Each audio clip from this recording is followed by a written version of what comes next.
اچھا کاشف انور صاحب, یہ جو امپورٹ کے اوپر پریشر ابھی ڈاکٹر صاحب کہہ رہے ہیں کم ہو جائے گا اور یہ سارا, اس کے بعد ہم لوگ اس سے پہلے ہم لوگ آئی ایم ایف کو بہت قرض کرتے ہیں, اسپیشلی جب ہم اکانومی کے پروگرام کر رہے ہیں, سیاستدانوں کے ساتھ کر رہے ہوں, جی ہمارا یہ اب ہم اس پلان میں چلے گئے ہیں, ہم پتہ نہیں 20واں 25واں جا رہے ہیں, تو سب کچھ تو ہم آج وہی کر رہے ہیں جو آئی ایم ایف کہہ رہی ہے, اور ہم وہ کر رہے ہیں جو ملک کے لیے بہتر ہے. شاید آئی ایم ایف کو زیادہ پتہ ہے کہ ملک کے لیے کیا بہتر ہے.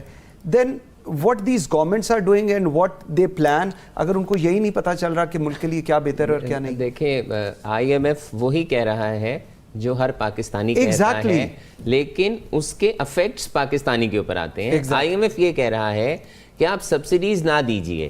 آئی ایم ایف یہ کہہ رہا ہے آپ بجلی کے اور گیس کے فری یونٹس نہ دیجئے. آئی ایم ایف یہ کہہ رہا ہے اکراس دا بورڈ نا, across the board. I M F یہ کہہ رہا ہے کہ آپ اپنے ڈاکومنٹیشن کو امپروو کریے. آئی ایم ایف یہ کہہ رہا ہے کہ گرے اکانومی کو فارمل میں لے کر آئیں, آپ اس کو ڈاکومنٹیٹ کریں.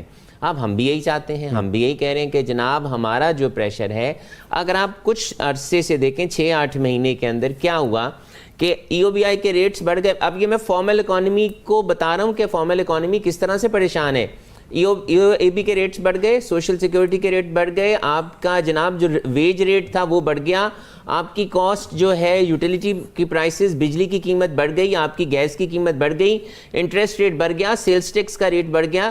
تو مجھے یہ بتائیے کہ ہم جو یہ کہتے ہیں کہ ہم نے فارمل اکانومی کی طرف جانا ہے, ہم نے یہ سارا کچھ کرنا ہے, کوئی فارمل اکانومی کی طرف کیوں جائے گا؟ ود ہولڈنگ کے ریٹس بڑھ گئے, اگر آپ اپنی ریٹرن کو فائل نہیں کرتے تو پینلٹی اس کی بڑھ گئی. میں پھر میرے لاسٹ ٹائم بھی آپ کے پروگرام میں یہ سوال کیا تھا, میں آج پھر یہ سوال کر رہا ہوں کہ ہمیں یہ بتایا جائے کہ ٹیکس نیٹ میں آنے کا یا ٹیکس پیئر کو ٹیکس کی ریٹرن کو فائل کرنے کا فائدہ بتائیے. میں یہ نہیں کہتا کہ آپ مجھے یہ بتائیے کہ جو انکم ٹیکس کی ریٹرن فائل کرے گا یا جو ڈاکومنٹ اکانومی کی طرف آئے گا اس پہ پینلٹی کم ہوگی, اور جو نہیں کرے گا اس پہ پینلٹی زیادہ ہوگی. دس از ناٹ اے جسٹیفیکیشن. مجھے فائدہ بتائیے کہ کیا میرے بچے کو صحت, کیا میرے بچے کو تعلیم, کیا میرے بچے کو سیکیورٹی, کیا مجھے ڈسٹنگوش کیا جاتا ہے اس شخص سے جو ٹیکس نیٹ میں اپنی ریٹرن کو نہیں ڈالتا.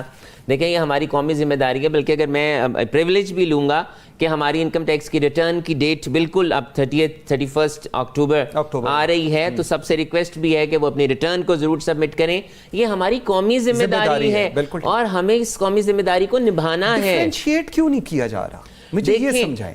وہ اس لیے نہیں کیا جا رہا, نان فائلرز مجھے ایسے لگتا ہے ہم سے بہت بہتر ہیں, دیکھیں کہ وہ کرتے بھی نہیں اور اس کے بعد خوش بھی رہتے ہیں اور کوئی پوچھتا بھی نہیں ان کو. ڈیفرینسیشن اس لیے نہیں آ رہی کیونکہ وہاں پر ایزی منی ہے.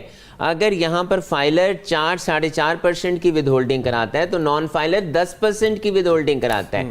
اگر آپ کا فائلر 2% ٹیکس دیتا ہے پراپرٹی کی سیل پرچیز کے اوپر تو نان فائلر 6% دیتا ہے.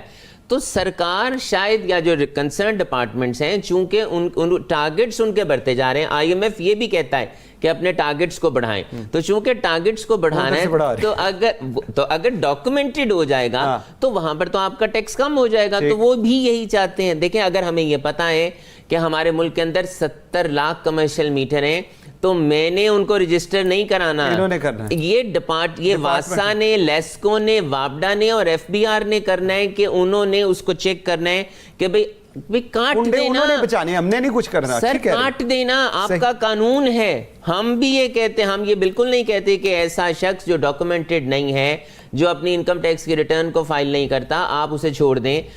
یہ قانون کہتا ہے کہ جس کے پاس 1000 سی سی سے زیادہ کی گاڑی ہے اس نے اپنی انکم ٹیکس کی ریٹرن ڈالنی ہے.